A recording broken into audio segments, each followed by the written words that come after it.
एक विशेष कार्यक्रम की लॉन्चिंग उसके नाते से आपके साथ रूबरू हो रहा हूं मैं। आपको जैसे मालूम है, हमने एक कार्यक्रम शुरू किया था, परिवार पहचान पत्र, जिसकी सर्वदूर उत्सुकता भी है, जानकारियां भी लोग ले रहे हैं, जिनको पता लग रहा है उसकी सराहना भी कर रहे हैं कि हरियाणा के हर परिवार का जो डाटा है वो हम योजनाओं को, लोगों के हित के लिए जो भी योजनाएं बनती है उन योजनाओं को बनाने के लिए उसका उपयोग करेंगे और हर किसी की आवश्यकताएं, हर किसी की क्षमताएं, आवश्यकताओं की पूर्ति के लिए सरकार योजनाएं बनाएगी और क्षमताओं का उपयोग कैसे किया जाए इसकी भी योजना बनाएंगे। प्रधानमंत्री जी ने ये कहा कि सबका साथ, सबका विकास, सबका विश्वास और सबका प्रयास, उसी के अंतर्गत ये सब योजनाएं हैं। तो अभी जो उसमें एक योजना जो हमने घोषित की है, मुख्यमंत्री अंत्योदय परिवार उत्थान योजना, उसका हेतु ये है कि अपने समाज के जो परिवार कम आय वर्ग के हैं, जिनको हम सामान्यतः भाषा बोलते हैं वो गरीबी रेखा के नीचे हैं, ऐसे परिवारों की आय के साधन कैसे बढ़ाए जाए। क्योंकि नौकरियों के बारे में हमको सबको विदित है कि हर किसी को नौकरी उपलब्ध कराना ये शायद कठिन काम होता है। उसमें जो सिस्टम से आएंगे उनको नौकरी मिलेगी, लेकिन जो रह जाते हैं उनको भी परिवार में कम से कम इतनी आय अवश्य हो जाए कि वो अपना जीवन यापन ठीक से कर सकें। हमने जो सर्वे कराया है उस सर्वे में 50,000 रुपया वार्षिक आय से भी नीचे के परिवार हैं, 1 लाख रुपया वार्षिक आय के भी नीचे के परिवार हैं। अभी 2 ही श्रेणियां हैं जिनको हमने अपने इस टारगेट में लिया है कि 1 लाख रुपए तक की आय के जो परिवार हैं उनको अवसर दिला करके कम से कम उनकी आय डबल हो जाए। 50,000 से नीचे के कोई 38,000 परिवार हैं, उनको 1 लाख तक कैसे पहुंचाया जाए, और 1 लाख से नीचे के हैं उनको 2 लाख तक कैसे पहुंचाया जाए। अर्थात हमारा जो 1,80,000 रुपए का ऑर्बिट है उससे पार किया जाए, बाहर किया जाए। उनको हम बीपीएल ना कह करके उनको उससे ऊपर की लाइन पर ले जाएंगे। तो इसमें विभिन्न बैठकें हमारी हुई हैं, विभागों के साथ जो योजनाएं चल रही हैं उसकी समीक्षा की गई है, कितना लाभ लोग ले रहे हैं। लेकिन ध्यान में आया कि लोग लाभ नहीं ले पा रहे हैं, या तो उनको जानकारी नहीं मिलती या उनको उन योजनाओं को लेने में कठिनाई आती है। ऐसे ही बहुत स्कीम्स ऐसी हैं जो बैंकों से लोन भी लिए जा सकते हैं अपने व्यवसाय को बढ़ाने के लिए, वहां भी कुछ कठिनाइयां उनको आती हैं। तो हमने एक कंबाइंड एफर्ट, चाहे बैंक हैं, चाहे फाइनेंशियल यानी सर्विसेज देने वाले और संस्थान हैं, या हरियाणा की सरकार की स्कीमें हैं, केंद्र सरकार की स्कीमें हैं, या फिर व्यक्ति अपनी योजना से भी कोई नया काम करना चाहता है, उसका अपना अनुभव है, एक्सपीरियंस है, ट्रेनिंग है, कोई भी काम वो करे उसको कोई रिसोर्सेज की कठिनाई उसको ना आए। तो ऐसा एक सामूहिक प्रयास करने के बाद ऐसे सब लोगों को हम इनवाइट कर रहे हैं। उनकी सूचियां बन चुकी हैं। लगभग 1 लाख तक के जो परिवार जिनकी आय कम है उसमें हमारे पोर्टल के हिसाब से तो 3.25 लाख परिवार ऐसे हैं। लेकिन हम अभी परिवार उनमें से बुला करके और व्यक्तिगत उनका जानकारियां उनसे लेना, उनका इंटरव्यू लेना, कौन सी वो व्यवस्था का यानी योजना का लाभ उठाना चाहते हैं, कोई उनकी अपनी स्कीम है। तो पहले चरण में ये काम हमारा कल 29 तारीख से शुरू हो रहा है और 25 दिसंबर तक, जिसको हमने कहा है कि कौन सा दिवस, 25 सुशासन दिवस, 25 दिसंबर अटल जी का जन्मदिन होता है, सुशासन दिवस, उस दिन तक फील्ड में हर ब्लॉक लेवल पर कैंप्स लगेंगे और उन कैंप्स में उनको सबको सूचना देकर के बुलाया जाएगा। यहां कम्युनिकेशन सिस्टम से सीधी जानकारी भी उनको दी जाएगी और जिला स्तर पर या ब्लॉक स्तर पर जो नोडल अधिकारी हैं वो भी उनको जानकारी देंगे। एक स्थान पर सब लोग आएंगे प्रातःकाल 10 बजे से लेकर के सायंकाल 5 बजे तक, या जिन लोगों को बुलाया है उनके सबके जब तक इंटरव्यू नहीं होते तब तक वो कार्यक्रम चलेगा। पहले चरण में अभी 3 दिन के कार्यक्रम, कुल 24 ब्लॉक्स में ऐसा हमने एक शेड्यूल ये जारी किया है। 24 स्थान हैं, लेकिन उसमें किसी किसी स्थान पर 2 दिन, किसी स्थान पर 3 दिन भी, जहां की संख्या ज्यादा है, क्योंकि एक दिन 500-600 लोगों से ज्यादा वहां उस मेले में बुलाएंगे तो अव्यवस्था होगी। तो जहां संख्या ज्यादा है वहां 3 दिन, 2 दिन में पूरे तो 2 दिन, और जहां कम संख्या है 1 दिन में उन ब्लॉक्स में इसको लगातार चला करके पूरा करेंगे। तो ऐसे 24 स्थानों का शेड्यूल ये आपको जारी कर दिया गया है। आपको दे दिया ना पत्र? हाँ, तो उसी हिसाब से उन स्थानों का हमने चयन किया है। स्थान 24 जो है, कोशिश की है कि हर जिले में कम से कम एक जरूर हो जाए।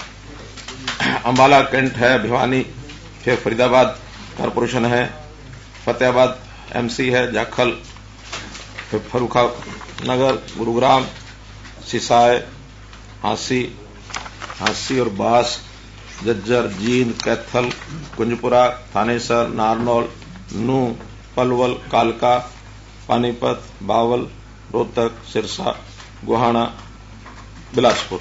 तो ये कुछ स्थान हैं जहां पर ये सारे कार्यक्रम किए जाएंगे। इन स्थानों पर नोडल अधिकारी बना दिए गए हैं। एक प्रदेश स्तर का कोई भी आईएएस, आईपीएस, आईएफएस ऐसा अधिकारी वहां जाएगा। एक बार जिला स्तर पर भी नोडल अधिकारी डीसीज ने तय करके नाम भेजे हैं, वहां जिले में भी जो लोग हैं एक एक अधिकारी वो रहेगा। कुछ जो जनप्रतिनिधि हैं उनको भी सूचना हुई है, अपने अपने क्षेत्र में जो जनप्रतिनिधि भी जाना चाहे तो वो भी वहां जाएगा, दिन भर रहेगा। सोशल वर्कर, सोशल संस्थाएं जो इन कामों में सहयोग कर सकती हैं, ऐसी भी सूचना उनको दी गई है, वो भी ले जा करके कोई योजना में, क्योंकि जिस प्रकार के लोग आएंगे कई बार अपनी बात को ठीक से वो एक्सप्रेस नहीं कर पाते हैं, पढ़ाई लिखाई भी कम है, उनको योजनाओं का पता भी नहीं है, तो ऐसी सारी योजनाओं की सहायता करने के लिए इस प्रकार के सब लोग वहां उपस्थित रहेंगे। हमारी जो लोकल कमेटीज हमने बनाई हैं उनको भी सूचना दी गई है कि उनके लोग भी वहां उनके साथ रहें। अर्थात ये दिन भर एक मेला होगा। भले लाभार्थी यानी अपेक्षित जो है वो तो 500-600 ही हैं, लेकिन उनके साथ आने वाले लोग, सामाजिक कार्यकर्ता, फिर ये सेटअप के जो लोग हैं, कुल मिलाकर के शायद 500 के अगर जगह 1000 भी आ सकते हैं। तो दिन भर वो एक मेला टाइप ये कार्यक्रम होगा। प्रयोग है, इस प्रयोग में पहले 3 दिनों में कितनी हमें सफलता मिलेगी, कितनी हमको कठिनाइयां आएंगी, कितने नए सुझाव आएंगे, उनको भी साथ साथ हर दिन वहां से जो इन्फॉर्मेशन आएगी, फीडबैक आएगा, उसके हिसाब से नई चीजें क्या करनी है। तो इस 3 दिन के बाद नया शेड्यूल 1-2 दिन का गैप डाल करके फिर जारी किया जाएगा, ताकि इन सबको हम 25 दिसंबर तक पूरा कर सकें। 180 के आसपास ये सब स्थान हैं जहां ये सब कार्यक्रम जो है किए जाएंगे। कुल कार्यक्रमों की संख्या तो ज्यादा हो जाएगी, क्योंकि एक स्थान पर एक से ज्यादा कार्यक्रम, जैसा मैंने बताया, वो भी होंगे। तो इस प्रकार से ये कार्यक्रम बनाया गया है। वहां पर व्यवस्थाएं सारी बता दी गई हैं, उनको डिस्ट्रिक्ट एडमिनिस्ट्रेशन और ब्लॉक लेवल के जो लोग हैं उनको सब व्यवस्था बता दिए गए हैं। एडीसीज, डीसीज के साथ डिटेल्ड एक मीटिंग भी हुई है और उनके साथ वीडियो कॉन्फ्रेंस भी हुई है। उनको एसओपी बना करके जारी भी कर दिया गया है कि डिस्ट्रिक्ट एडमिनिस्ट्रेशन ने क्या करना है, विभागों ने क्या करना है, बैंक से क्या अपेक्षा है, और जो बेनिफिशियरी, संभावित बेनिफिशियरी है, उससे क्या क्या जानकारी लेनी है। बहुत सी जानकारियां तो परिवार पहचान पत्र में ले ली गई हैं, लेकिन उसके अतिरिक्त व्यवसाय के नाते, काम के नाते, इनकम बढ़ाने के नाते उनसे भी पूछताछ की जाएगी। जो योजनाएं सारी, आपको एक पत्रक और दिया गया है जिसके अंदर योजनाओं का उल्लेख है सब, और इस योजनाओं में मैं भी पढ़ रहा था, योजनाएं तो 50 से ऊपर लिखी हैं, लेकिन कुछ ऐसी हैं जो शायद व्यक्ति के लिए नहीं है, ग्राम के लिए हैं, बस्ती के लिए हैं, विभागों के लिए हैं। तो व्यक्तियों के लिए लगभग 42 योजनाएं ऐसी हैं जिसमें से व्यक्ति अपनी इनकम बढ़ा सकता है। तो उस प्रकार की ये सब योजनाएं दी गई हैं। इनके सबके वहां हर एक कैंप के बाहर कई जगह चार्ट लग जाएंगे। उन चार्ट्स को पढ़ेंगे, उसमें बेनिफिट यानी क्या मिलेगा उनको, लोन का मैक्सिमम लिमिट क्या है और उसकी पात्रता क्या उसमें तय की गई है।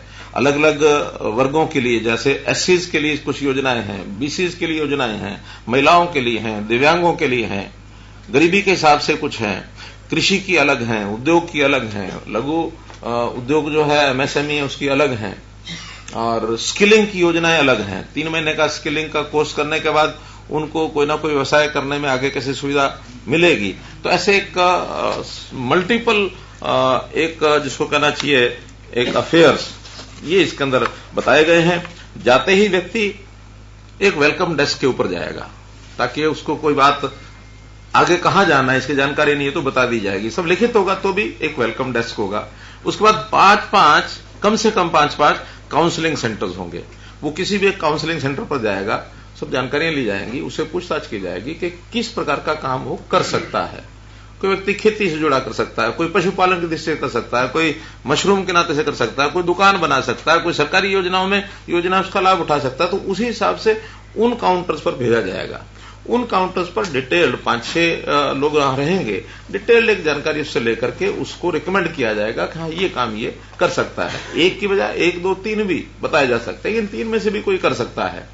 वो फिर बैंक्स के काउंटर्स होंगे। उन बैंक के नोडल जो बैंक होंगे उस क्षेत्र के, कहीं 5 हैं कहीं 6 हैं, ऐसे बैंक्स के सबके अपने अपने काउंटर होंगे। वो फिर बारी बारी से उनको भेजेंगे। अगर उस सामने वाले का कहीं बैंक अकाउंट है तो उस पर भेजा जाएगा, नहीं है तो किसी को भी काउंटर पर भेजा जाएगा। वो बैंक वाला उस सारे पत्रक को देख करके, और बैंक्स को हमने कहा है कि जहां कोई गारंटी की जरूरत नहीं है तो कोई गारंटी आपने पूछनी नहीं है। बहुत सी योजनाएं ऐसी हैं केंद्र सरकार की ओर से तय की गई हैं, बैंकों ने मानी हुई है कि इसकी कोई हमने कोलेटरल नहीं लेना, गारंटी नहीं लेनी है। केवल उसकी योग्यता ठीक होनी चाहिए, वो काम ठीक प्रकार से कर सकता है, ताकि एक विश्वास है कि वो अर्न करेगा और बैंक को वापस करेगा। अगर उसमें इतनी योग्यता ही नहीं है तो शायद बैंक वाले उसको रिफ्यूज करते हैं। लेकिन वो सारा काम चूंकि हमारे डिपार्टमेंट सब उसमें जुड़े हैं, उसकी काउंसलिंग कर रहे हैं, और इतनी छलनी जो सारे सिस्टम के अंदर से निकाली जाएगी उस सारे विषय को, तो बैंक्स को सुविधा हो जाएगी। फिर बैंक्स को हमने कहा कि नहीं, जो हमने तय किया है या जो हमने रिकमेंड किया है उसमें से कोई ना कोई एक काम का लोन आपने देना ही है। कुछ स्कीम्स ऐसी हैं, नई स्कीम्स मानो बन सकती होंगी, तो उसका अगर बैंक्स की जरूरत होगी तो उसका जो गारंटी है, बैंक गारंटी, वो यानी गवर्नमेंट गारंटी देगी, ताकि कल को डिफॉल्ट हो जाता है कोई एनपीए ना हो, ताकि वो गवर्नमेंट की ओर से भी दिया जा सकता है। गवर्नमेंट के पास बहुत सी स्कीम्स ऐसी होती हैं जो हम ग्रांट भी देते हैं। तो हम ये सारी चीजें उसमें सब करने के बाद और उनको वहां भेजेंगे। दिन भर का ये मेला चलेगा। हर 2-2 घंटे के लिए एक उनके स्लॉट बना करके सूचना दी गई है। अगर मैंने 500 लोग बुलाए हैं तो 2 घंटे में मानो 250 लोग बुलाए या 100 लोग बुलाए, अगले 2 घंटे में 100 नहीं, मानो 4 स्लॉट बनाए होंगे तो 180 के लगभग दिए हमने। तो उस हिसाब से 3 बजे तक का समय दिया ताकि 5 बजे तक समाप्त हो जाए। ऐसे 2-2 घंटे के स्लॉट बना के दिए। अब ये सारी प्रक्रिया होने के बाद में जाते समय एक काउंटर और रखा हमने फॉर्म जमा कराने का। एक फॉर्म रहेगा इसके साथ, वो फॉर्म सब जगह अपने अपने कमेंट्स सबने लिखने हैं, लिख करके बैंक वाले भी लिखेंगे, और लास्ट में जो उसका फॉर्म जमा कराने का काउंटर, क्या नाम दिया उसका, फॉर्म सबमिशन डेस्क, वहां वो सबमिशन करेगा, अपने साइन करेगा और चला जाएगा। इन सब का विश्लेषण करने के बाद बैंक्स के लोग, कुछ उनकी फॉर्मेलिटी होती हैं, जैसे एक तो सिबिल, बैंक के लोग उसको चेक करते हैं कि क्या इस व्यक्ति ने पहले तो कोई लोन नहीं लिया होगा, उसमें डिफॉल्टर तो नहीं है, बड़ा डिफॉल्टर भी हो सकता है, छोटा भी हो सकता है, वो तो जानकारियां बैंक के सिविल से सिस्टम से मिलेंगी, उसको वो चेक करेंगे। अगर उसमें कोई छोटा मोटा फॉल्ट है तो कल को सरकार को कोई योजना बनानी होगा, बनाएंगे। लेकिन ये सब अगले 10 दिन तक बैंक की प्रोसेस चला करके उसमें निर्णय लेकर के, जब ये 25 तारीख तक कंप्लीट हो जाएगा सब, तो जनवरी में इनके सबके सेकंड कैंप लगेंगे, और सेकंड कैंप में जिनके लोन सैंक्शन उनको लोन दे दिया जाएगा, जिनकी कठिनाई होगी उस कठिनाई को दूर करने की कोई स्कीम सरकार को बनानी होगी वो बनाएंगे, या कोई नई योजना अगले को देनी होगी। कोई मानो लगता है हमें भी इसको लोन देने के बजाय इसको तो कोई छोटा काम किसी प्राइवेट इंडस्ट्री के साथ ये लग करके काम कर सकता है, इसको सैलरी मिल जाए, या इसको अनपढ़ ही है बिल्कुल मजदूरी का ही काम कर सकता है तो मनरेगा का अंदर काम उसको दिलाया जा सकता है। तो बैंकों के अंदर कोई डिफॉल्ट इस प्रकार का मिलता तो उनको बिना लोन के भी उनकी इनकम कैसे बढ़ सकती है, इसकी योजना बनाई जाएगी। लेकिन जनवरी में इन सबको लोन दे दिए जाएंगे। तो इस सारे चरण में अभी 1.5 लाख परिवारों को बुलाया गया है। 1 लाख परिवारों को सहायता जरूर हो जाए, मानो 50,000 का एक छोड़ भी दे इस प्रकार के लोगों का जिनकी सहायता नहीं हो पाएगी, तो 1 लाख का ये पहला टारगेट इस 2 महीने के चरण में पूरा करेंगे, और उसके बाद फिर सेकंड फेज में बाकी जो लोग बचे उनको लिया जाएगा। तो इतना ये एक कार्यक्रम है आपको बताने के लिए। और इसमें आपको लगता है कि कोई सुझाव है, कोई बात ऐसी है जो पूरी नहीं हुई है, उसमें अधूरी रह गई है, या कोई आपको लगता है उसमें और कुछ जोड़ा जा सकता है? बोलिए। एक विषय ये है जैसे लास्ट ईयर और कोरोना का गया है, मतलब पीपल जो है बहुत सारे लोगों का जो खासकर लोअर मिडिल में जाए बहुत लोगों का खराब हुआ है। इसमें आपको देखना पड़ेगा कि 2 साल के अलावा उनका बैकग्राउंड और क्या है, क्योंकि 2 साल में जब आमदनी में प्रभाव आया तो ऐसे नहीं मिल पाएगा उनको लोन, और बैंक बिना आपके कहे क्या दावा कुछ कर रहे हैं लेकिन वास्तविकता कुछ और है। जो लोग जा रहे हैं बड़े परेशान हो रहे हैं। नहीं, सिविल में तो केवल जिन्होंने पहले लोन लिया हुआ है 2 साल में कमाई ना होने की वजह से सबका डिफॉल्ट हुए हैं, तो एक बार ये फिगर जब आएगी उसके बाद विचार करेंगे उनको कोई छूट देनी है, कंसेशन देना है, कुछ और करना, तो विचार बाद में करेंगे। लेकिन आज की डेट में तो एक बार ये एनालिसिस सारा हो जाएगा, उसके बाद इसकी कोई जरूरत होती जाएगी। नहीं, ठीक है, आपकी अच्छी बात है कि अच्छा काम करने वाला व्यक्ति भी किन्हीं कारणों से कोविड में तो बहुत लोगों के बिजनेस भी कम हो गए, उनके डिफॉल्ट भी हुए होंगे सब। हालांकि हमने कंसेशन भी बहुत दिए हैं, बहुत लोगों के इंटरेस्ट माफ किए हैं, बहुत लोगों की पेनल्टीज माफ की हैं, और कोई योजना हो सकता है बैंक ने ऐसी बनाई हो, नहीं बनाई तो बैंक को भी कहा जा सकता है कि ऐसे कोविड के कारण से।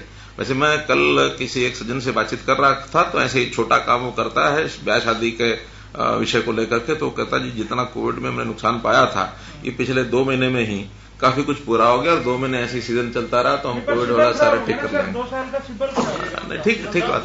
1 लाख खुलाएंगे उनको कैसे रैंडम 1 लाख तक लिया है या उनको सिलेक्शन कैसे हो रही है?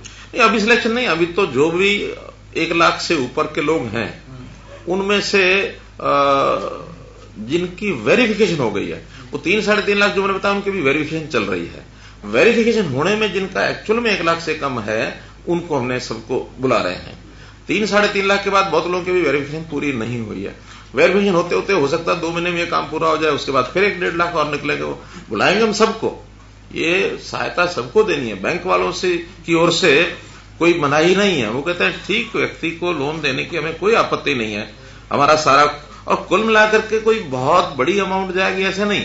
1 लाख परिवारों को अगर ऑन एवरेज 1 लाख भी जाए, सबको 1 लाख की जरूरत भी नहीं होती, कोई तो 10,000 से 20,000, 30,000, 40,000 इतना लोन भी लेते हैं, तो कोई 2 लाख 3 लाख भी ले सकते हैं। अगर एवरेज 1 लाख हो और 1 लाख परिवारों को दिया जाए तो सिर्फ 1,000 करोड़ जाता है, और 1,000 करोड़ यानी 40 बैंक हैं हरियाणा में छोटे बड़े, एवरेज तो 25 करोड़ रुपया जाता है, तो बैंक के लिए कोई बहुत बड़ी बात नहीं है।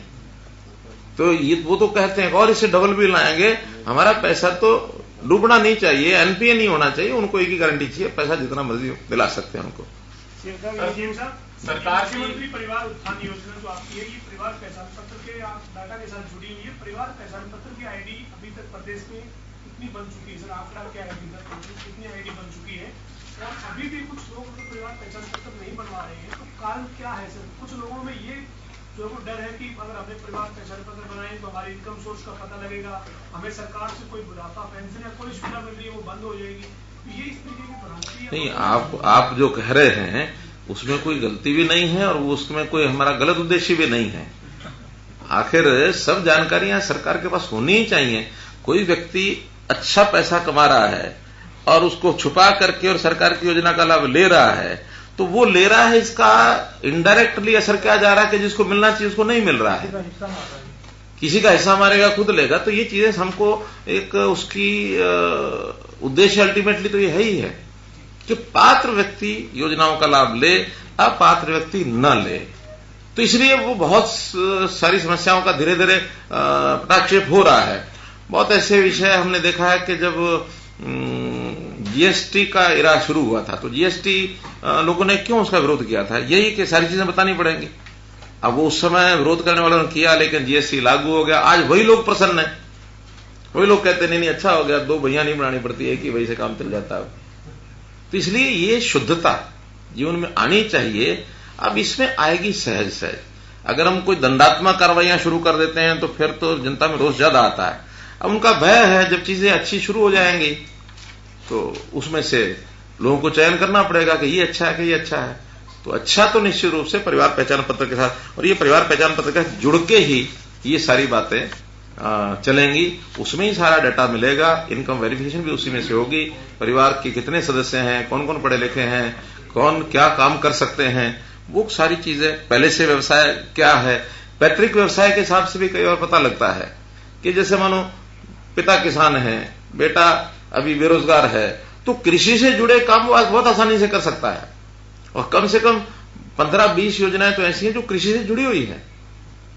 आज थोड़ा विमुख होता जा रहा है क्योंकि उस प्रकार का खेत में हल चलाने की उसका मन करता नहीं है, उसको लगता है कोई आसान काम मिले। लेकिन जैसे नए नए काम शुरू हो गए हैं, मशरूम फार्मिंग है, फिशरीज है, पशु पालन का काम है, या इसी प्रकार के पिगरी है, फ्लावर की मार्केट है, पोल्ट्री है, ये सारी चीजें अब खेती के साथ जुड़ रही हैं। तो ऐसे फूड प्रोसेसिंग के छोटे छोटे काम हैं, इनको सबको काम करने से व्यक्ति आज 15-20 हजार रुपया महीने का कमाना बहुत कठिन नहीं है। अगले का मन बढ़ना चाहिए, उसको थोड़ी ट्रेनिंग होनी चाहिए, उसका एक विश्वास बढ़ना चाहिए। अभी विश्वास में कमी है, मैं काम करूंगा तो पता नहीं फेल ना हो जाऊं, पता नहीं घाटा ना हो जाए। तो ऐसे कामों की, और अभी तो कई बार क्या है, व्यक्ति हार करके उसको करता है कि जब 30-35 साल का हो जाता है ना, अभी अब नौकरी का तो गुंजाइश बची नहीं, चलो कुछ ना कुछ कर लो। हमारा तो कहना है कि एंटरप्रेन्योरशिप ये शुरू में ही 20-25 साल के अंदर जिस प्रकार की नौजवान के अंदर क्षमता होती है, उसमें एंटरप्रेन्योरशिप की भावना आ जाए तो बहुत छोटे छोटे काम करके बहुत लोग आगे बढ़ गए। अब ये स्टार्टअप योजना जो शुरू की गई है, स्टार्टअप योजना का मतलब ये है कि भी कहीं से भी स्टार्ट करो, छोटे काम से शुरू करो। स्टैंड अप इंडिया जो शुरू किया, अनुसूचित जाति के लोगों को इनको खड़ा करना है तो इनको कुछ सहायता करो। सर, वृद्ध अवस्था पेंशन का परिवार पहचान पत्र में कुछ आंकड़ा निकल कर आया कि कितने लोग ऐसे हैं जो अभी आज तो इनको बढ़ाने की बात करो। सर, कुछ ऐसे परिवार हैं जो बागड़ी लोहार हैं, बेघर हैं, जिनके आज तक मकान नहीं है, क्या उन लोगों की पहचान, परिवार पहचान पत्र बन पाएंगे, वो स्कीम में आएंगे? बन पाएंगे। मकान अपना नहीं भी कहीं एक जगह है, बच्चे पढ़ते होंगे, कोई उन्होंने राशन कार्ड बनवा रखा होगा, यानी 4-5 साल से अगर वो यहां रहता है और उसका कोई भी प्रमाण है तो उसका परिवार पहचान पत्र बनेगा। 5 साल से कम का भी है तो उसके लिए अलग से हम टेम्परेरी रजिस्ट्रेशन दे रहे हैं कि 5 साल पूरे होते ही जब ये यहीं टिका रहेगा, फिर नहीं चला जाएगा, तो बन जाएगा। सर, सरकार की मंशा तो बिल्कुल सही रहती है योजनाएं बनाने के वक्त, लेकिन अभी जैसे आप बता रहे हैं कि परिवार पहचान पत्र जो बन रहा है, इससे जैसे वृद्धावस्था पेंशन की बात करी है इन्होंने, उसमें बहुत सारे लोग ऐसे भी हैं जिनकी इनकम अच्छी है और पेंशन सरकार से नौकरी के बावजूद भी ले रहे हैं और पेंशन भी ले रहे हैं। वेरिफिकेशन जो चल रही है इनकम की, वो ठीक से हो रही है, कहीं दिक्कत नहीं है। मैंने, क्योंकि अब लिखने में तो जो मर्जी लिखा दे, सेल्फ डिक्लेयर्ड है। एक परिवार ने लिखा है कि उसकी 96,000 रुपया साल की इनकम है। अब वो 96 इसलिए विश्वसनीय आंकड़ा बन जाता है, कई बार वो बाटा वाले 4 रुपये 95 पैसे 32 रुपये 95 पैसे लिखते, तो उन्होंने लिखा 96,000 रुपये इनकम है। अब संयोग से कभी कभी मैं फोन कर लेता हूं, अब उसके सामने लिखा हुआ क्या है कि सेंट्रल गवर्नमेंट एम्प्लॉई, माथा ठन का भी सेंट्रल गवर्नमेंट एम्प्लॉई 96,000 का मतलब क्या? मैंने उठा करके जो टेलीफोन नंबर लिखा उस व्यक्ति का उसको फोन मार दिया। कौन बोल रहे हैं? नाम पूछ लिया कि हम बोल रहा हूं। आप कौन बोल रहे हैं? मैं कहा मैं सीएम ऑफिस से उनका आदमी बोल रहा हूं। मैं सीएम बोल रहा हूं ये तो नहीं कह सकता था, अनजान आदमी आपको करूंगा तो आप पहचान लेंगे, लेकिन कोई गांव में बैठा इधर बैठा सब पहचानेंगे संभव नहीं है। खैर, सामने वाले ने कहा कि, मैंने कहा क्या करते हैं? कि जी मैं सीआरपीएफ में हूं। सीआरपीएफ में हूं तो कहां ड्यूटी है आज? अभी कहां से बोल रहे हैं? कि मैं घर आया हुआ हूं, छुट्टी हूं। मैंने कहा आपका परिवार पहचान पत्र बन गया? कि नहीं, मेरा आधार कार्ड तो बना हुआ है, परिवार पहचान पत्र में तो डाटा मेरे पास था सारा, उसके परिवार के सदस्य ये हैं वो है सारा, वो सेंट्रल गवर्नमेंट एम्प्लॉई है। लगता है कि किसी परिवार के दूसरे सदस्य ने बनवा दिया, उसको पता ही नहीं है। मैंने कहा तुम्हारी सैलरी कितनी है? कि जो 60,000 रुपये महीना। अब 7,20,000 रुपये उसकी सैलरी है साल की। अब ऐसी ऐसी चीजें हैं ध्यान में आती हैं, तो अब वो धीरे धीरे डाटा जो है गोल्डन हो रहा है। एक क्लैरिटी इसमें और है, जैसे दिव्यांग है मान लीजिए, और दिव्यांग जो है परिवार की इनकम तो ठीक है, लेकिन दिव्यांग तो इंडिपेंडेंट अगर उसने जिंदगी जीनी है अपनी, तो माँ बाप तो सारी जिंदगी साथ नहीं रहेगा। देखिए, वो तो परिवार अभी जब तक एक इकाई है तब तक तो हम केवल परिवार को ही मानेंगे। हाँ, उसकी अगर कल को ये जानकारी मिलती है कि परिवार उसको सपोर्ट नहीं कर रहा है, काम तो उसको भी देना ही हमने। अभी यह है कि वो अपनी योग्यता के हिसाब से आएगा, लेकिन जिसके परिवार की आय बहुत कम है, हमारी ड्यूटी हम समझते हैं कि पहली ड्यूटी उनके लिए है। काम तो हर किसी को मिले, हम किसी को मना नहीं कर रहे कि काम मत करो, अपनी योग्यता के आधार पर सब लोग करते ही हैं, पढ़ाई भी कर रहे हैं, कौशल भी सीख रहे हैं, एग्जाम भी देते हैं, नौकरियां भी हैं, उनकी रिजर्वेशन भी है, उसमें सब ले आएंगे। और उसके बाद भी वो अगर कोई काम करना चाहता है तो इस स्कीम के अलावा भी उनके लिए योजनाएं हैं, बैंक में जाएगा तो उसको लोन मिल ही जाएगा। हम प्रयत्न करके अभी उनको नहीं बुला रहे, बुला उन्हीं को रहे हैं जिनके परिवार की आय बहुत कम है, क्योंकि अल्टीमेटली सफरिंग इसकी ज्यादा है। जिसके परिवार में 10 लाख रुपया साल का आता है, लाख रुपया महीने का आता है, और उस परिवार में अगर कोई बीमार भी हो गया तो कुछ ना कुछ करके कर लेगा, उसको अपने मकान की भी आवश्यकता तो बना लेगा, उसके घर में एक दिव्यांग है तो उसकी सेवा वो कर लेगा, वृद्धजन है उसकी सेवा वो कर लेगा। लेकिन जिसके घर में है ही कुछ नहीं, सेवा भाव ये है, तो हम एक ड्यूटी के नाते लाइन से हट करके ये कर रहे हैं। सर पहले पीछे सर ये नहीं, हाँ। 3 दिन के जो आपके मेले लगेंगे, इसमें जो एलिजिबल बेनिफिशियरी सामने आएंगे, उनको योजनाओं का लाभ कब से मिलना शुरू होगा, कोई ऐसा भी? मैंने अभी 2 चरण नहीं बता दिया 2 चरण बताए हैं मैंने। इस चरण में तो सारा एक सर्वे हो रहा है, एक काउंसलिंग हो रही है। जनवरी में इन सबको लोन्स वगैरह बांटने का कार्यक्रम करेंगे, अर्थात जब जनवरी में हमारा काम पूरा हो जाएगा फिर तो उसको नहीं करना है। तो ये इस चरण का तो 2 महीने का हमने कर दिया है। हाँ, जो रह जाएंगे उसके बाद क्यों रहे हैं, किन कारणों से रहे हैं, उसको बाद में देखेंगे। जैसे कारण ने बताया कि हो सकता है सिविल में ही उसको बाहर कर दिया जाए कि भाई तुमने तो 2 लाख रुपया लिया था, वही पैसा नहीं आया है इसलिए नया नहीं दे सकते। अब ऐसे सब परिवार की योजना बनाएंगे। अभी इसलिए हमने बड़ा टारगेट नहीं रखा है, यानी 3 लाख में से अभी 1 ही लाख, पहले एक बार जिनको हम कर सकते हैं उनको तो करवाए, फिर जिनका नहीं हो रहा है तो उनकी योजना अलग से बनाएंगे। हम चाहते ही हैं हर किसी की कठिनाई ये दूर कैसे हो, सहानुभूतिपूर्वक विचार करने का काम तो हमारा है सबका, लेकिन योजना तो सरकार ही बनेगी, योजना बनेगी तो आगे बढ़ाएंगे। बस नेशनलाइज बैंक ही होंगे या कोऑपरेटिव बैंक भी होंगे? अभी तो कोई भी होगा, जो योजनाएं लागू होती हैं सब बैंकों को होते, सब होंगे, कोऑपरेटिव भी होगा, वो भी होंगे। जो परिवार पहचान पत्र हमने आईडी बनवाया, 55 लाख परिवार के आसपास मान लेते कि कितने लोग हैं और उसमें से कुछ अप्लाई करें? 70 लाख परिवार हैं और 65 लाख के आसपास रजिस्टर हो चुके हैं। 5 या 6 लाख परिवार ऐसे हैं जो अभी वो भी आगे हो जाएंगे। हाँ। लेकिन मेरा पॉइंट उसमें यह था हाँ। कि 1,80,000 क्योंकि हम एक सीमा रखते हैं बीपीएल की, तो सेल्फ डिक्लेरेशन जो है 65 लाख परिवार में से कितनों ने किया कि 1,80,000 हमारी, हालांकि वेरिफिकेशन हो रहा है, पर सेल्फ डिक्लेरेशन अभी हमने सिर्फ 1 लाख तक जिन्होंने सेल्फ डिक्लेयर किया है उसी पर आगे बढ़ रहे हैं। इससे ऊपर जब हमने भी कुछ करना नहीं है तो चल रहा है। बीपीएल का लाभ दे रहे हैं और हमने कहा 1,80,000 तक के लोग बीपीएल में शामिल होंगे, वो भी हमने कहा है कि वो बात का विषय है। अभी तो जिनकी इनकम बढ़ानी है उनकी बढ़ाए ना। हाँ। सर मैं ये पूछ रहा था सवाल कि जो 3.25 लाख आपने कहा कि फैमिली ऐसी है जिनकी 1 लाख या 50,000 रुपए, और ये कुल जो हमारी जनसंख्या है उसका कितना हिस्सा है, और क्या ये वेरीफाइड है कि जो उन्होंने दावा किया वो सही है? मैंने बताया वेरिफिकेशन चल रही है और जो वेरीफाइड हो गए हैं, अभी 1 लाख से नीचे वाले 1.5 लाख परिवार वेरीफाई हो गए हैं। जिन 1.5 लाख को हम बुला रहे हैं अभी वेरिफिकेशन का काम चल रहा है, लेकिन वो कुल जो 1 लाख से नीचे वाले जिन्होंने रजिस्टर कराया है वो 3.25 लाख के ऊपर है। तो ये बहुत बड़ा ऐसा नहीं जनसंख्या गरीबी रेखा से नीचे नहीं, देखिए कुल मिला के परिवार 70 लाख परिवार है, तो उसमें हिसाब से 3 लाख देखा जाए बहुत बड़ा नहीं है। कल एक आंकड़ा छपा है कि 12% लोग हमारे हरियाणा के वो गरीबी रेखा से नीचे हैं। क्या 12 पॉइंट समथिंग? जी हाँ, कल ही छपा ये नीति आयोग ने छापा। तो नीति आयोग के अपने सर्वे के सिस्टम रहते हैं, उन्होंने छापा। राष्ट्रीय स्तर से कितना है? राष्ट्रीय का तो बहुत ज्यादा है, राष्ट्रीय ज्यादा होगा। हमारा हरियाणा स्टेट कंपेरेटिवली बाकी स्टेट्स की तुलना में अच्छा है। सीएम साहब, प्रत्येक जिले में मेले का आयोजन किया जा रहा है, तो प्रत्येक ब्लॉक में तो कुछ जगह ऐसी होंगी जो दूर दराज के लोग होंगे तो उनको लाने और ले जाने की सुविधा सरकार की? अभी कोई ऐसी योजना नहीं है, अभी तो बुला रहे हैं। और एक ब्लॉक केंद्र ऐसा नहीं होता कि कोई आते जाते नहीं है, सामान्य भाई ब्लॉक में 20-30 किलोमीटर में ब्लॉक होता है, सेंटर में आएगा तो 10 किलोमीटर 15 किलोमीटर। इतनी भी स्थिति आज नहीं है किसी की कि वो 10-15 किलोमीटर जा करके कहीं नहीं जाता, अपने निजी कामों से जाते ही हैं लोग। वैसे स्वरोजगार के लिए प्रेरित करें तो चिपके पड़ेगी, वो तो आएगा यार, उसको लाभ दे रहे हैं। और ऐसी अगर बहुत छोटी छोटी चीजों में पड़ेंगे तो फिर उसकी सीमा नहीं हो गई। सर 12% की अगर बात करें जो भी आप बता रहे हो, आपके कार्यकाल के दौरान ये घटना है या बना? अभी तो डाटा नीति आयोग का भी आया है और पहले क्या हुआ है आगे जरूर कम करेंगे हम।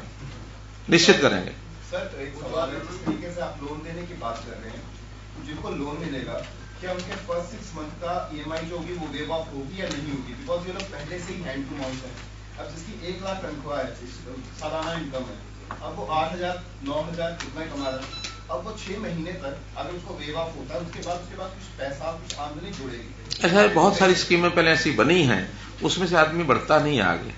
यानी जब उसकी ट्रेनिंग हम करा रहे हैं और फिर इनकी लगातार काउंसलिंग करेंगे।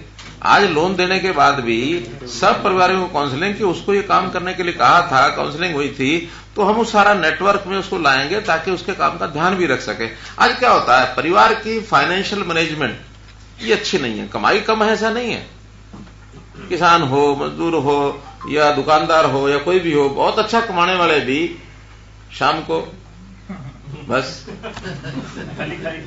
सर इनको जो लोन पे जो रेट ऑफ इंटरेस्ट है वो क्या रियायती होगी? कुछ स्कीमें ऐसी हैं जिनमें रियायती है, कुछ में सबवेंशन है। कई बार जैसे बैंकों का 7% हो तो उसमें केंद्र सरकार का 3% फ्री होता है। कई जगह पर हमने भी 4% फ्री किया है। वो स्कीम पर डिपेंड करता है। लेकिन इसके लिए कुछ और भी सोचना होगा तो सोचेंगे, कोई दिक्कत नहीं है। हम चाहते हैं कि व्यक्ति की, परिवार की इनकम बढ़े और कैसे वो 1,80,000 से बाहर निकले। तो उसके लिए गरीबों के लिए हर प्रकार की योजनाएं बना सकते हैं। कोई सुझाव किसी का आएगा तो फिर विचार करेंगे। तो सर मेरा आपके सवाल है सर, जिस तरह से 1 मिनट में हटके करना है तो मैं समझता हूं अंत्योदय मुख्यमंत्री परिवार उत्थान योजना का ये विषय हम यही करते हैं, समाप्त करते हैं। अब बताइए सर, जिस तरह से अगर बात करें देश की विदेश की नए वेरिएंट की बात आ रही है कोविड-19 को लेके, एहतियात बरती जा रही है, इंटरनेशनल फ्लाइट कई जगह बंद हो चुकी है।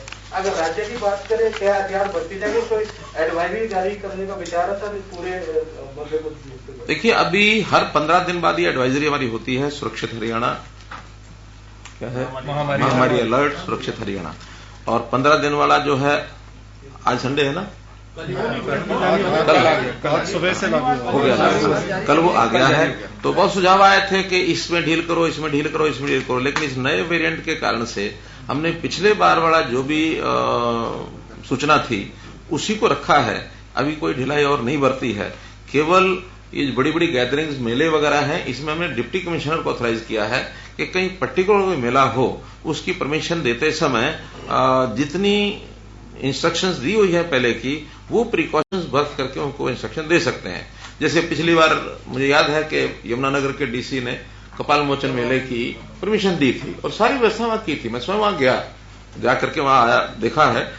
ऐसे ही अब इस अगले 15 दिन में ये शुरू हो रहा है गीता जयंती का कार्यक्रम, अंतर्राष्ट्रीय गीता जयंती का, तो कुरुक्षेत्र डीसी को कह दिया गया है ऐसे बड़े जो मेले हैं उसमें व्यवस्थाएं सारी ठीक रखें, प्रिकॉशन बरतें, जैसे ना कि hope for the best and be prepared for the worst also. तो इसलिए उन सारी चीजों की सावधानी है।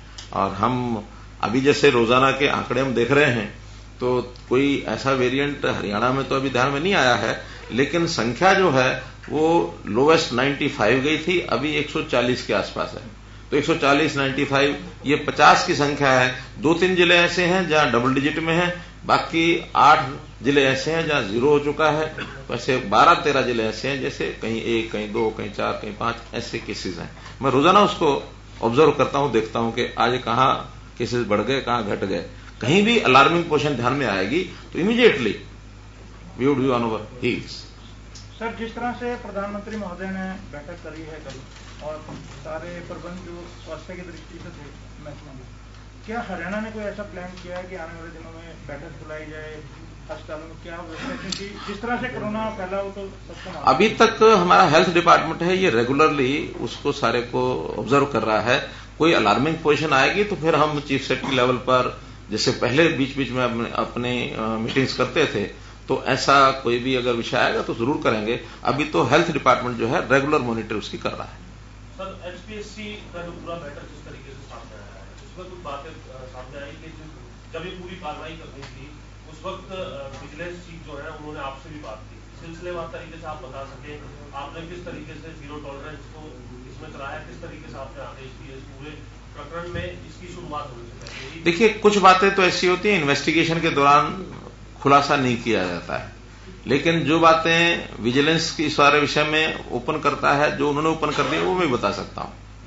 यानी कुल मिलाकर के एक उनको लीड मिली जिसमें से किसी एक व्यक्ति से पैसा मांगा गया, और जानकारी उनको कहां से मिली, क्या लेवल, ये मुझे मालूम नहीं। और मुझे उसी दिन उन्होंने बताया कि एक ऐसा केस हमारे ध्यान में आया है, हम उस पर रेड करने जा रहे हैं। हमने कहा जरूर करनी चाहिए, और इसमें तार कहां तक जुड़े हैं सारे आगे तक बढ़ाने चाहिए। वो यहीं कहीं पंचकुला में 10 लाख रुपया देते हुए किसी एक व्यक्ति को 20 लाख देते हुए पकड़ा, और उसको पकड़ करके इंटरोगेट किया, तो फिर वो लाइन पहुंची झज्जर, वो जो अश्विनी शर्मा नाम आ रहा है, वहां से 1 करोड़ कुछ लाख रुपया उसके घर से बरामद हुआ। उसको उसी समय पैसों समेत उठा लिया, और किसी को जानकारी उस समय तक नहीं थी।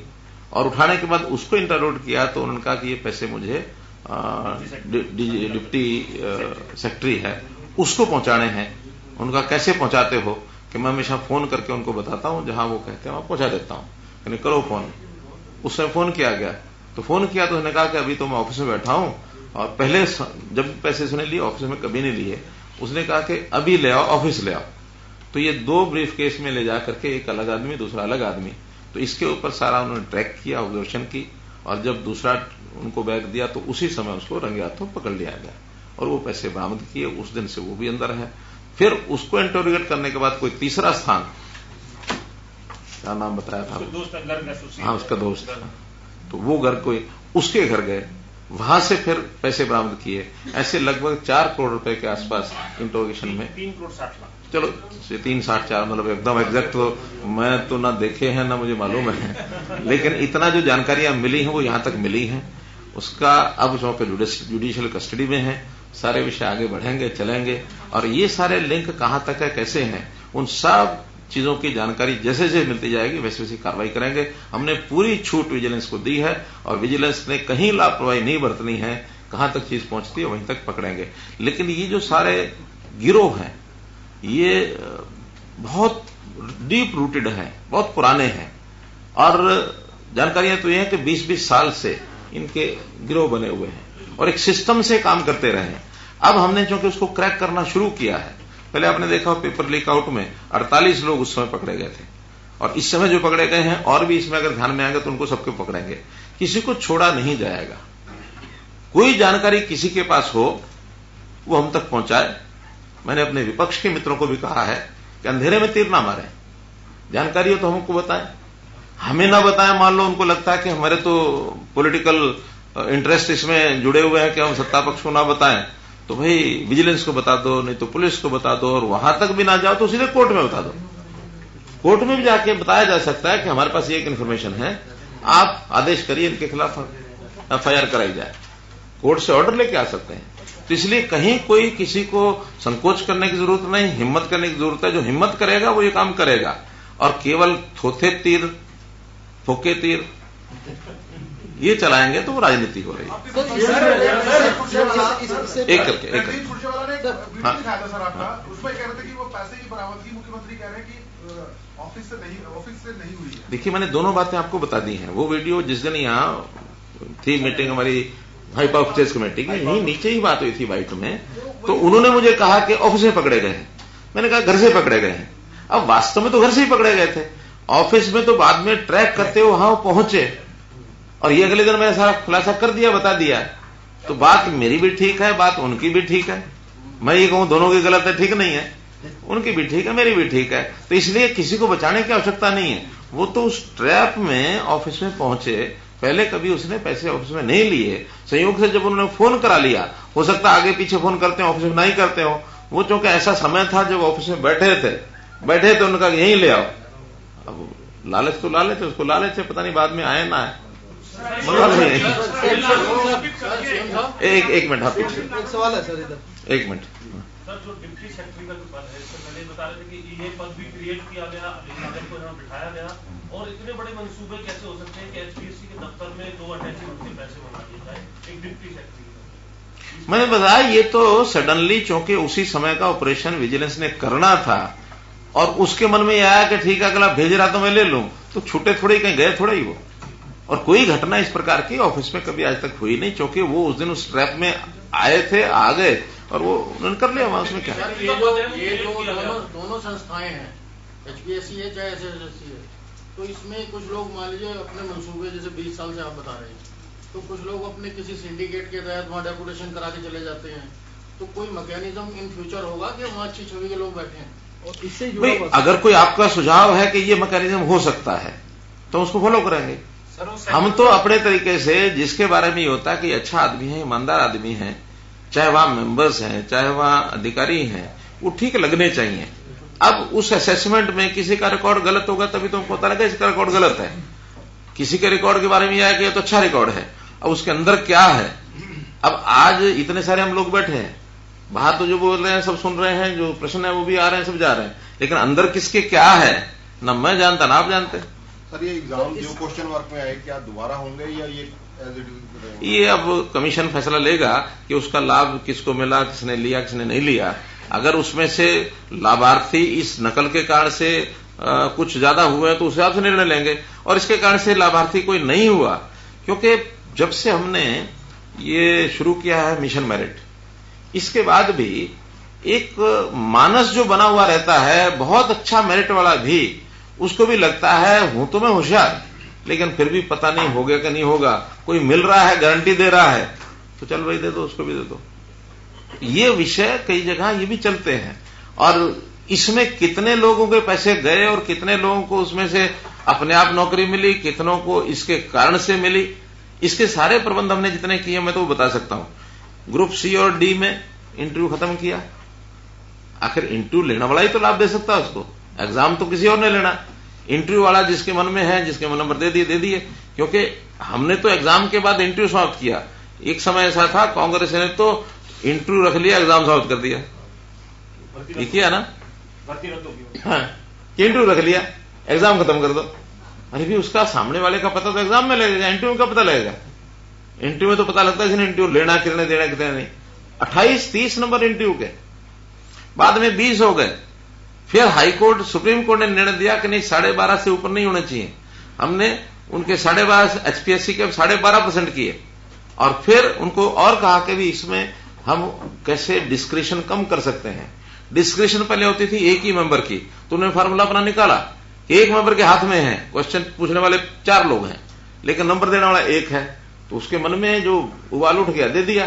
तो उन्होंने कहा कि ठीक है 4 नंबर देंगे, 4 नंबर देंगे, तो उसमें एक लिमिट भी लगा दी कि भी इससे कम नहीं देंगे, इससे ज्यादा नहीं देंगे। तो अल्टीमेटली जो स्लॉट है 5-6 नंबर का और 4 आदमी दे रहे हैं, तो एक आदमी के हाथ में कितना रह गया, 1.5%। तो कितना स्क्वीज किया है केवल इसलिए कि इसके अंदर गड़बड़ ना हो।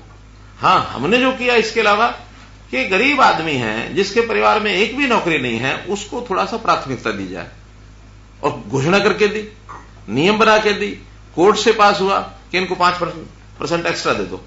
अब है तो ये फेवर, लेकिन फेवर क्यों की कि इन परिवारों का अधिकार पहले बनता है। तो कुल मिलाकर के मंशा हमको ये देखनी है, उस मंशा को ठीक करते हुए जहां गड़बड़ होगी हमारा काम है पकड़ना, हम पकड़ेंगे। जो चीजें अभी सामने आ रही हैं, जो चीजें अभी सामने आ रही हैं सर, वो पहले भी होती रही होंगी। मैं कहता हूं कि 11 भर्तियां ऐसी कांग्रेस के टाइम की जो रद्द हुई, कोर्ट ने रद्द की, वो इन्हीं कानून से की। और अब हालांकि हमारे ही समय में हमने जिनको सपोर्ट किया ऐसे भी मुख्यमंत्री, क्योंकि चीजें तो उनके इर्द गिर्द चलती हैं, 10 साल की जेल में चले गए, इन्हीं चीजों के कारण से गए। हमारी तो एक भी भर्ती रद्द नहीं हुई, हालांकि कोर्ट में जा रही है। जिसको भी लगता है, जिसको जो लगता है कि मैं नहीं चयन हुआ, चयन नहीं हुआ तो मैं कोर्ट में जाऊं, ये 100 रुकवा दूं, एक बार रुकवा तो सकता है, लेकिन कोई रद्द तो नहीं हुआ आज तक।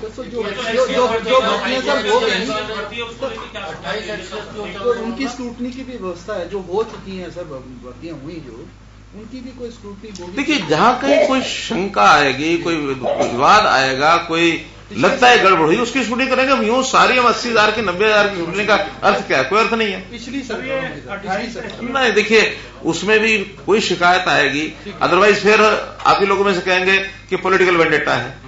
पॉलिटिकल वेंडेटा नहीं है, गड़बड़ मिलेगी उसको बर्दाश्त करेंगे नहीं। सर जो सबसे बड़ा विषय इसमें निकल गया है, वो जगदीश सुरजेवाला जी ने प्रेस कॉन्फ्रेंस में कहा था कि सारा कुछ प्राइवेट एजेंसीज कर रही हैं। पेपर ऑनलाइन पोर्टल हो रहा है, वो तो HAC के पास लेता है, डायरेक्ट लेता है, लेकिन पेपर कराना, पेपर उसकी मार्किंग करना, स्कैनिंग पहले कौन करता था? पहले कौन करता था? पहले डिपार्टमेंट करते थे, डिपार्टमेंट करवाते थे। उनका ये कहना है नहीं, ये एजेंसियां तो सारी प्राइवेट लगाई जाती थी। आखिर वहां पर मान लो कोई ये लगाए जाते हैं क्या जैमर, अब जैमर तो प्राइवेट ही मिलेगा, सरकारी तो है नहीं। कि पेपर स्कैन करना, पेपर मार्किंग करना, पेपर सेट करना, ये पेपर सेट कराना, पहले भी पेपर सेटर ही होते थे। ये सीक्रेसी को बनाए रखने के लिए ऐसी जगह से कराया जाए जो किसी को पता ना लगे। अब वो सारे देश में करा रहे हैं, सब एजेंसीज कराती हैं। वैसा नहीं कि कोई प्रदेश अपने आप बनाता है। अगर हम मान लो मेरे ही ऑफिस में 4 लोग बनाने लग जाएंगे तो बाहर से नहीं निकलेगा क्या?